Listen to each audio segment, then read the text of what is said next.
அனைவருக்கும் வணக்கம். நான் உங்கள் மொரிஸ். இன்னைக்கு நாங்கள் என்ன பார்க்க போறோம் அப்படின்னா, ரசாயன பூச்சிக்கொல்லியை ஒரு பக்கம் தள்ளிட்டு இயற்கை பூச்சிக்கொல்லி தயாரிப்பது எப்படி, அதாவது பஞ்சகவ்யா தயாரிப்பது எப்படி. பஞ்சகவ்யா ஆரம்ப காலத்தில் பஞ்சகவ்யாவில் பசுவில இருந்து எடுக்கக்கூடிய ஒரு 5 பொருட்களை தான் பயன்படுத்திட்டு வந்தாங்க. ஆனால் இப்போ வயல்வெளி ஆராய்ச்சி மூலமாக சில பொருட்களையும் சேர்த்திருக்கிறாங்க. பஞ்சகவ்யா தயாரிப்பது எப்படி?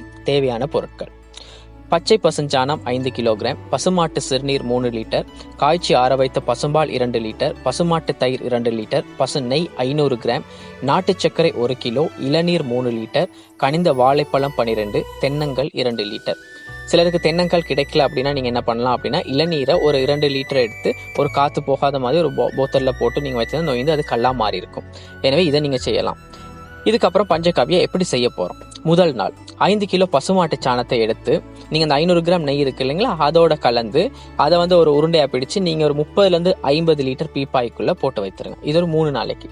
அப்புறம் நாலாவது நாள் என்ன செய்ய போறோம்னா, அந்த மூடியை திறந்துட்டு பால், தயிர், இளநீர், பிசைஞ்சு வச்ச வாழைப்பழம் இது நாளையும் நீங்க அந்த உருண்டையில அந்த கலவையில சேர்த்து விட்டுட்டு 3 லிட்டர் தண்ணீர் எடுத்து அதில் இந்த நாட்டு சர்க்கரை கலந்து தண்ணீரா நாட்டு சர்க்கரையை சேர்க்குறீங்க.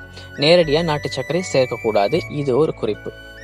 இதுக்கப்புறம் இதை ஒரு 7 நாளைக்கு தொடர்ந்து கிளறி விடுங்க. மாலைக்கும் மந்திக்கும் எடுத்து கலக்கி விடுங்க.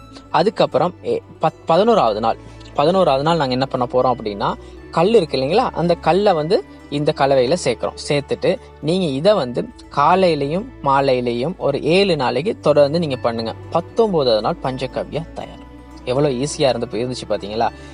நாங்க போயிட்டு ரசாயன பூச்சிக்கொல்லி பயன்படுத்துறதுக்கு பதிலாக இது இலகுவா நாங்க வீட்டிலேயே சேர்ந்து நம்மளோட மாடி தோட்டமா இருக்கலாம், அல்லது வீட்டுல இருக்கக்கூடிய சின்ன தோட்டமா இருக்கலாம், இல்ல 10 to 20 ஏக்கர் நீங்க விவசாயம் செஞ்சீங்கனாலும் கூட நீங்க அதுலயும் கூட இதை பயன்படுத்தலாம். இது மூலமா வரக்கூடிய எந்த ஒரு சைடு எஃபெக்ட்ஸுமே இல்லை. அதே நேரத்துல நீங்க ரசாயன பூச்சிக்கொல்லி பயன்படுத்துறவங்களா இருந்தா உங்களுக்கே தெரிந்திருக்கும், நீங்க தொடர்ந்து பயன்படுத்தினீங்கன்னா உங்களுக்கு அதை பயன்படுத்துறவங்களுக்கு பக்கவாதம் வரும், தோல் ரீதியான நோய்கள் வரும், மூச்சு திணறல், மூச்சு கோளாறுகள் வரலாம். அதே நேரத்துல அதை சாப்பிட்ற எங்களுக்கும் பல நோய் வாரத்துக்கு காரணமாக கூட இந்த ரசாயன பூச்சிக்கொல்லிகள் இருக்கு. அதே நேரத்துல நல்ல பூச்சிகளும், தாவரத்துக்கும் மண்ட வளத்துக்கும் நல்லது செய்யக்கூடிய பல பூச்சிகள் நாங்க சாவடிக்கிறோம். இப்படியான நிறைய விஷயங்களை சொல்லிட்டே போகலாம். இது எல்லாமே நமக்கு தெரிந்தும் நாங்க செஞ்சிட்டு இருக்க ஒரு விஷயம்.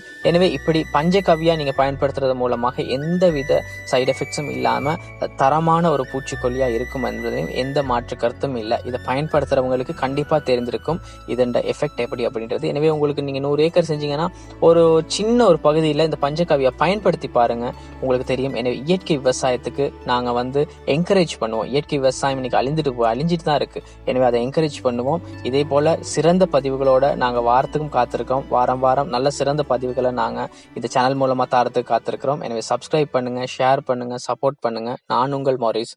நன்றி.